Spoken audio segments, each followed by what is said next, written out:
y'all doing? We're back with another video. One question a lot of y'all asked me, especially after the recent video I just put out of me dunking a basketball. I did it twice. They used to call me dunk. A lot of y'all asked, like, how do I dunk? How do I do it? Especially when I'm not actively hooping. I'm not actively getting on the court. I'm not actively stretching.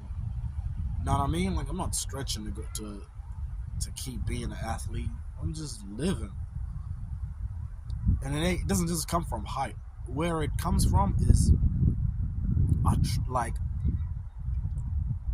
alright, so growing up, I always wanted to dunk. Even when I was young, I remember dunking in like some small ass tiny shoes that were like shoes I got from somebody's doorstep or something. Because I remember back then we used to go from like doorstep to doorstep, just taking shoes.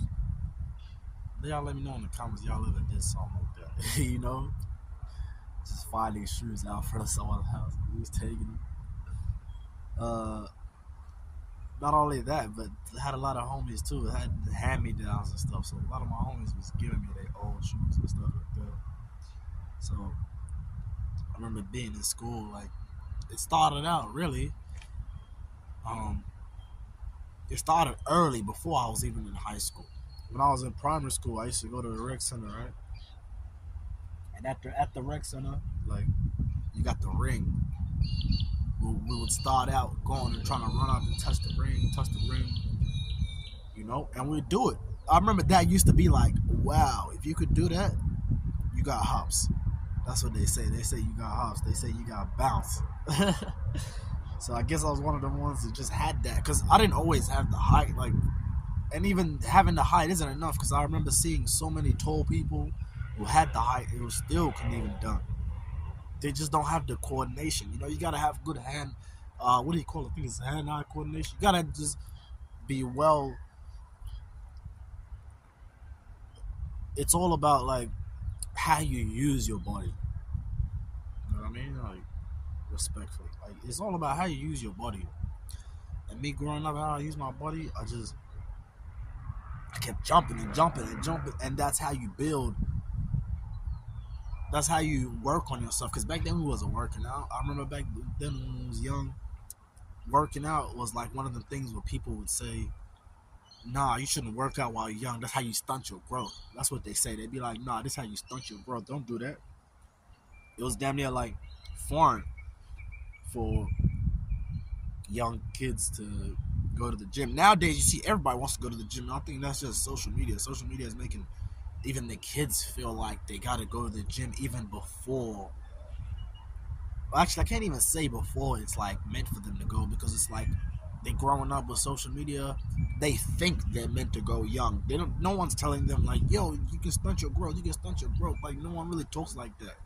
I would assume at least. I don't hang around kids, so I'm not 100% sure, but that's what they used to say, me growing up, because people used to really care about their bodies and care about how their bodies look growing up. Because before social media, you really had to be somebody, right? Nowadays, you could just be a nobody and just start wanting to be a somebody, literally. Back to what I was saying, so it's stunt the growth, yeah. That's why I wasn't working out. I wasn't working out. So what I was doing, I remember my older brother, he was a professional hooper, professional. He was like a pro basketball player, Not only did he knew how to play, but he also knew how to coach people, train people, and be a ref. So he was like advanced, and he knew how to work out too. So what he told me was you should do the body weight exercise. That's how you work out. You do it with your body weight. You don't go and actually get weights because that stunts your growth. And a lot of other things stunt your growth too, like certain medications. Like you know what I'm saying. So that's what I was doing. I used to do like the calf raises. You know what I mean? Like, man, y'all don't know what a calf raise is. It's simple. I don't know what a calf raise is. It's when you just raise your calf, like you get on a platform and just, you know what I mean? like with your toes, right? You put your toes on the tip of a platform and you just raise it up, and what that'll do is it'll work it'll like you know what I mean. It'll help you with your jumping, you know what I mean. So it's the calf raises. What else? What else I used to do? It was the calf raises. Uh, and the stretching too. I did a lot of stretching growing up. Stretching is very important. Stretching, I cannot stress this enough, is highly important. You know, I guess when you get older, you kind of like. Well, I'm speaking for me at least, and for some of my people that I know. As you get older, you don't look, you don't value the importance of stretching. We'll put it that way. It's not that you don't value it. It's just you kind of get lazy with it. You know, you just start going and hoping, and when you go to hoop, you just get on the court and play. But that's not the right way to go about it. I recommend anybody who really wants to take the craft serious and really wants to look after their body and prevent injury and keep being able to play at your best, keep being able to perform at your best. You have to look after yourself when it comes to the stretching part and the recovery. Make sure you're eating well. Make sure you're training well. Make sure you make sure you're doing everything and anything you can to also stay away from bad substances and bad habits. You know, and bad habits could come from food. It could come from just you simply not eating. Like I remember growing up, like we used to feel like it was hard to not eat because we outside, like we going and doing basketball training. Like we used to think that we could go hours without eating. When really no, you end up burning a lot of energy, and that's how you lose weight. That's how you lose muscle. You know, and all these things will help you to perform better. Weight, muscle, and you'll feel better too. Most importantly. So we want to be feeling good if we're gonna really play basketball, or not only just basketball, but just anything. Period, that requires a lot of that requires a lot of that requires a lot of endurance and a lot of energy and stuff, a lot of movement. You want to make sure you're looking after yourself, right?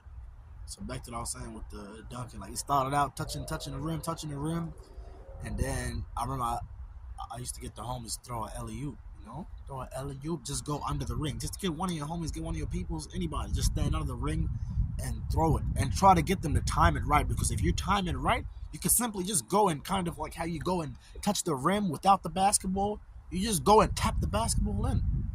You keep doing that enough, tap the basketball in enough, eventually, boom, you actually be able to like literally get the basketball as you jump in the air and boom, put it in there rather than just tap it in. Because tapping in, that's how you start. Then eventually you actually try to kind of, it's not like you're grabbing the ball in the air, but you kind of, how do I explain it? I got a basketball around here somewhere. It's in the back. Let me see if I can get some. This receipt, right? This receipt. You go, and the basketball, you can kind of like grasp it and dunk it, rather than just simply tapping it. Because tapping it, you're just touching it. Look at Bali thinks I'm trying to play it. I'm not trying to play it. I'm doing a video about it. You simply just like tap, you know what I mean? Tap. Like that's how you start out with the catching alley oops, as they say. We call them lobs. Yeah, we got that from NBA players and all that. Lobs. Throw a lob, LeBron James. Throw a lob.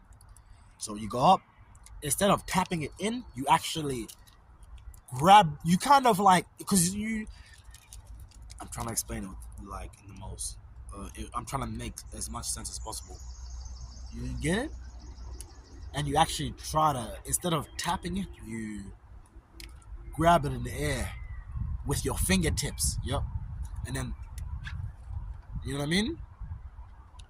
You do that enough times, eventually you'll be able to start going up with the ball. You know, it just, it just you know, uh, uh.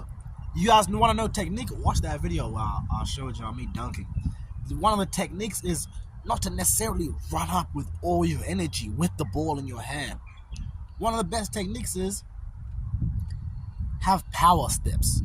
Get kind of close to the ring. Don't start out from. Everyone's different, I guess. I used to try that, starting out from back there behind the 3 point line. But the closer the better. Why? Because you could really time them steps and gain momentum within the few steps, rather than running, and then trying to think about momentum when you get closer. You want to already have the momentum when you start out. And sometimes to help with the momentum, you gotta dribble the ball, get closer, then off 1 foot, right? Or if you guys are like how I was kind of growing up, I used to go off 2 feet. 2 feet, it helps me kind of jump higher and build more, and momentum works in my favor when I go off 2 feet.